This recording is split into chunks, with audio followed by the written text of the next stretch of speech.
संसार में रहने से भी इनकार नहीं है, लेकिन दिलो दिमाग में संसार नहीं है। ये दिल मरीज है मगर इसके खुदा का है।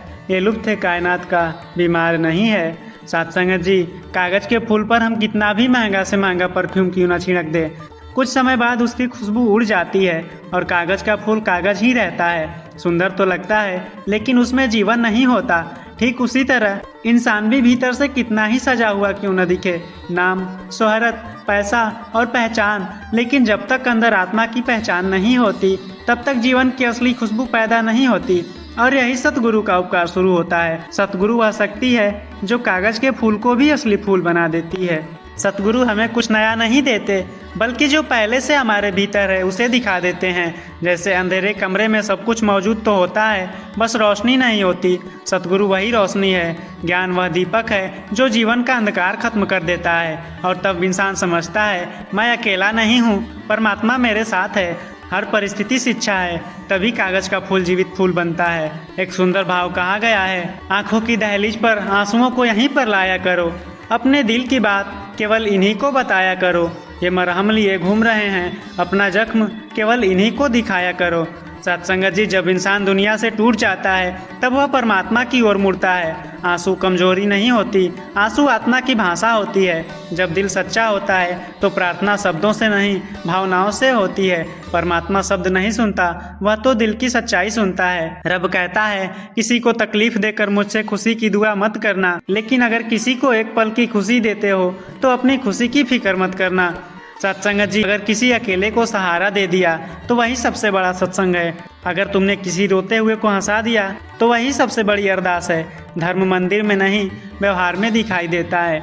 जिंदगी छोटी है, हर पल में खुश रहो, काम में खुश रहो, आराम में खुश रहो, सफलता में खुश रहो, असफलता में खुश रहो।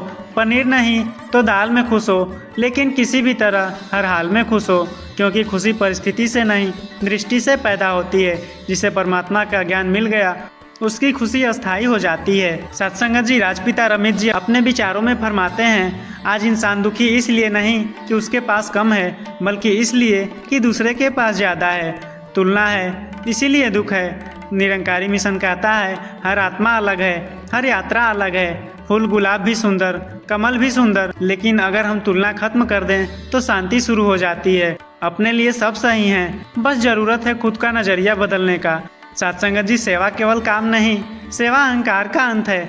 जब हम बिना नाम के, बिना पहचान के सेवा करते हैं तो अंदर विनम्रता पैदा होती है। सेवा हमें इंसान से इंसानियत तक ले जाती है। ज्ञान का सबसे बड़ा दुश्मन अहंकार है। अहंकार कहता है, मैं जानता हूँ। भक्ति कहती है, मुझे दिखाओ। जब मैं छोटा होता है तब परमात्मा बड़ा दिखाई देता है। जैसी संगत वैसी सोच। सत्संग केवल सुनना नहीं, जीवन बदलना है। अच्छी संगत विचार बदलती है, व्यवहार बदलती है और भाग्य बदलती है। दुख सजा नहीं होते, दुख जागरण होते हैं। जब जीवन आसान होता है हम परमात्मा को भूल जाते हैं। जब कठिनाई आती है हम भीतर झांकते हैं, इसलिए दुख भी कृपा बन सकते हैं। जहाँ प्रेम है वहीं परमात्मा है। प्रेम शर्तों से नहीं होता, प्रेम देना जानता है, लेना नहीं। निरंकारी प्रेम सिखाता है प्रेम करना बिना भेदभाव के, प्रेम करना बिना अपेक्षा के और प्रेम करना बिना स्वार्थ के।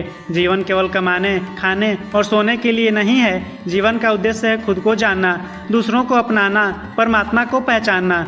जब इंसान ज्ञान पाता है, सेवा करता है, प्रेम फैलाता है, अहंकार छोड़ता है, तब उसका जीवन खुशबू देने लगता है। तब वह कागज का फूल नहीं रहता, वह जीवित फूल बन जाता है। सत्संगत जी, अगर आप खुश होना चाहते हो तो खुशी मत ढूंढो, खुशी बन जाओ, औरों को खुशी दो। अगर परमात्मा को पाना चाहते हो तो दूर मत जाओ, अपने भीतर उतर जाओ। और याद रखो, कागज के फूल पर खुशबू टिकती नहीं, लेकिन असली फूल खुद खुशबू बन जाता है। सतगुरु हमें वही बनाते हैं जो हम वास्तव में हैं। इंसान पूरी जिंदगी कुछ बनने में लगा रहता है, लेकिन यह कभी नहीं सोचता कि वह पहले से क्या है। बचपन में हमें सिखाया गया अच्छे नंबर लाओ, बड़े बनो, नाम कमाओ, लेकिन किसी ने यह नहीं सिखाया कि खुद को पहचानो। हमने पेशा चुन लिया, पहचान बना ली, लेकिन अस्तित्व खो दिया।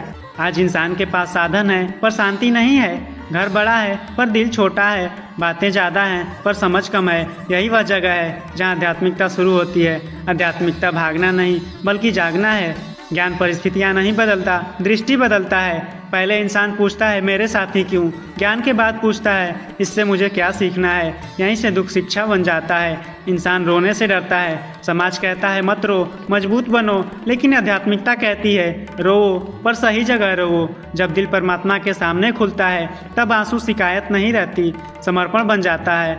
आंसू आत्मा की धुलाई है। जैसे बारिश धरती को साफ करती है, वैसे ही सच्चे आंसू मन को साफ करते हैं। अगर कोई भूखा है और हम प्रवचन दे रहे हैं तो वह धर्म नहीं। अगर कोई दुखी है और हम ज्ञान सुना रहे हैं तो वह आध्यात्मिकता नहीं। पहले इंसान फिर विचार। निरंकारी मिशन कहता है परमात्मा को खुश करना है तो उसकी रचना यानी इंसान को खुश करो। मंदिर जाना आसान है, लेकिन किसी को माफ़ करना कठिन, और परमात्मा कठिन जगह पर ही मिलता है। लोग कहते हैं जब सब ठीक होगा तब खुश रहेंगे, लेकिन जीवन का नियम उल्टा है। पहले खुश रहो, चीज़ें ठीक लगने लगेंगी। खुशी परिणाम नहीं, स्थिति है। जब इंसान अंदर से जुड़ता है तो छोटी चीज़ों में आनंद आने लगता है। सुबह की हवा, चाय की खुशबू, किसी की मुस्कान या आध्यात्मिक जागृति है। अतीत, स्मृति, भविष्य, कल्पना, वर्तमान, सत्य। हम अधिकतर समय वहाँ जीते हैं जो है ही नहीं। जब मन वर्तमान में आता है तो शांति लाता है। इसलिए ध्यान का मतलब विचार रोकना नहीं, वर्तमान में लौटना है। यह निरंकारी विचार हमें सिखाता है कि इंसान बाहर से नहीं, अंदर से सुंदर बनता है। और अगर बाहर से सुंदर बनने की कोशिश करे तो फिर वही बात कागज़ की फूल वाली कि उस पर हम कितना ही परफ्यूम छिड़के, लेकिन वो रहेगा कागज़ ही। सतगुरु की कृपा से जीवन की असली पहचान मिलती है और इंसान कागज़ के फूल से असली फूल बन जाता है। सत्संगत जी, अगर यह विचार आपको अच्छा लगे तो लाइक, शेयर और सब्सक्राइब जरूर करें, और कमेंट बॉक्स में धन निरंकार जी लिखना ना भूलें। सत्संगत जी, प्यार से कहना जी, धन निरंकार जी।